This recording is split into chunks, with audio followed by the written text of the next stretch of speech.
This is the Colaris XT12 GT flashlight, a well-built, rugged flashlight for the security sector and hunting interests. Let's get into it.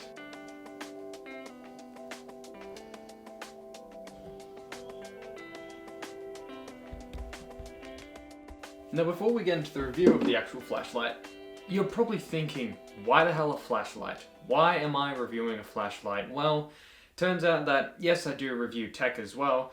However, I've gotten more interest into tools and utilities, so you're probably going to be seeing a lot more of those on the channel and some other variants type of a potentially menswear and camouflage products as well. So my interests have kind of spread out from tech. I will also be reviewing tech items as well. However, I think like more utilities and accessories for optics and other things like that, those actually piqued my interest a lot. So you'll be seeing a lot more of these videos coming in the late future. Now before we get into it, let's see a quick unboxing of this flashlight. Now I've already opened this package for this review, so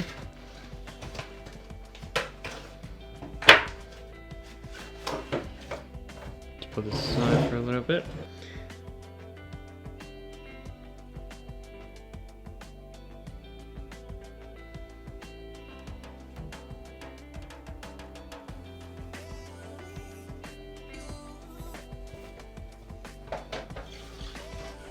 Here is our pouch.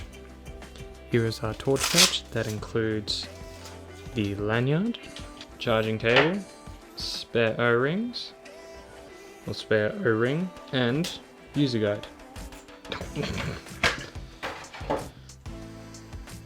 Now, the pouch that it actually came with, which is really, really good.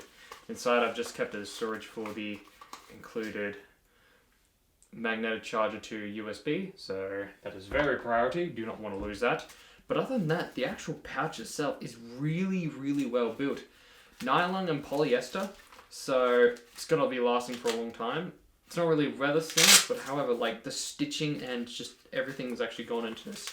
So to open it, it's got Velcro opening for the main torch to sit in, and on the back we either have a ring loop to either attach it onto oneself, or a Velcro belt loop which either attaches onto the same place or could be attached onto Marley vest or different locations of yourself. Quite versatile, the actual carrying case. However, there is one complaint which I do see a couple of people online saying it about, is that the actual storage of the light goes in handle first rather than head first. Now that may not seem kind of a big deal to you, however in a quick deployment, wearing a Marley vest, or if it's right here for a change, you actually have to rip it open and then deploy. Handle first. Let's say if it's actually attached right here, you have to rip it out and then have it in. But then you either gotta try and press the buttons on the back. So most operation of the torch is actually from upside down in full grip position. And being that the only way to turn on the torch is via the two buttons and paddles on the back. So there's not really a way to actually turn it on from here. So that's just kind of a one little niche thing about it, so you can't really store it in head first, which is a bit of a shame, but not detriment to the experience. You're still getting a nice case. To charge a torch, you take your included magnetic connector to USB, attaches via magnets, doesn't really matter what orientation is in, because they're just magnetically charged, and then either plug it into any USB device of your choosing to pass through charge. And great thing about it is when the torch is actually in operation, there's actually a small LED ring around the actual charge port itself. So that's going to actually light up at different indicators and give you different levels of charge. So you're not really second guessing on how much juice you've actually got it. It'll actually tell you. Once it gets down to its critical level, I believe it will flash red. And then you've probably got about, depending on your mode of choice, you've probably got about either 5 to 10 minutes of charge left, or even possibly to an hour if you're setting out the 400 looms mode. Now, from my testings of running the torch for its battery time, I found it to be pretty much accurate to what Colaris has actually posted on the website. So pretty much you're getting most of the runtime. May depend on different weather conditions, but those weather conditions either have to be extremely hot or extremely cold. And regardless, if you're in the extreme cold, then batteries tend to kind of die down a little bit quickly because of how much charge they lose. But other than that, I mean, this is pretty much straight up to the runtime as well, so absolutely fantastic. Overall construction is aircraft grade aluminum with a hard anodized finish. The lens is packed with mineral glass with anti-corrosion coating, so any drops directly onto the lens will not break it. However, it might be prone to scratches, but other than that, the lens is practically shatterproof. At the top we have a stainless steel strike ring with 6 teeth, so that will be great for breaking glass or in a self-defense situation. Plus the ring is removable. You can attach any other Kolaris accessories such as different filters, or you can have a flashlight cone that can screw onto the front of it. So switching the modes is pretty easy. It may seem a little confusing at first for what they mean in the manual. However, once you actually get used to this, then it's pretty much night and day. For my recommendation, if you want more versatility, I recommend the outdoor mode setting. Now, having this torch on full turbo mode for its runtime, I have noticed it actually gets a bit hot around the top of the head from where the charge port is and the actual shaft of the stainless steel ring.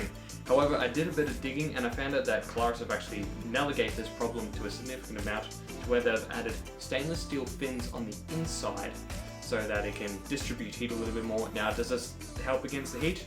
Not so much, but it's not going to overheat and it's not going to pop in your hand at all, so that's a great thing. Alright, now let's go outside and test the actual strength of this torch. Alright, so excuse for the absolutely noisy footage that you are about to see. This is probably the best demonstration I can for the actual brightness intensity for what we can see. However, as you can see that we are definitely outside pitch black darkness. There is no moonlight unfortunately, being that it's a cloudy night. So let's look at both different intensities. So brightness level 1. From my eyes I can actually see up to my fence line, which is actually approximately about 60 meters away from me. So I can vaguely see it, including the trees, but and then 10 meters after that, so about 80 meters from me, I can actually see a tree line, a small shrub of trees, but that's probably about it from there. So going one level up, that has gone up to the next level, the second level, and definitely noticeably a lot more brighter. Now I can definitely see the tree line. Now I can definitely see the fence line and the tree line including, and even about a couple hundred meters from that I can actually see the other edge of the fence line from there. One more level up. This I believe is 1200 looms. And here we can actually see we're clipping on the camera from where it actually is, but other than that, we can, now for the actual camera we can see the tree lines that I was talking about before that are about 80 meters away from me, and I can see them bright as day, and I can see the next tree line which is approximately 120 meters away. So that is the third setting, now to its final setting, which is turbo. Now this opens things up so much more. I can just get the cone of the actual light into frame, and from what you can see, that is pretty fantastic. I'm lighting up those entire trees, wow. And then from my eyes, I can pretty much see the entire tree line that is about 120 meters away from me, and that is absolutely fantastic. Like different ranges. In the tree, it's like lighting up as well, that it's clear as day. Absolutely amazing torch. Now, do I recommend this torch? I probably do actually, guaranteed from the price, being that you're paying for myself. I paid $150 for this torch. It is versatile, very bright, so if you're looking to upgrade from your camping torch or your head torch, this is probably definitely best way to go. Now, if you're in the security sector and are looking for a new torch to have on oneself, I definitely recommend this. I mean, there's going to be times where you are going to need a torch and you're going to need a versatile torch. So this is definitely a recommend for me. If you are a hunting enthusiast, I definitely see this potentially having this on yourself if you're doing night hunting, or I mean, you could potentially blind your prey and then either do off a clean shot. There is actual gun attachments to having this torch available, so keep that in mind. But other than that, I mean, if you really know that if you're a school kid and going on a new camp, you want to show off your new fancy little flashlight, then this concludes my review of the Kolaris XT12 GT. An absolutely fantastic torch. If you are looking to upgrade into the prosumer torches, this is definitely kind of a first pick.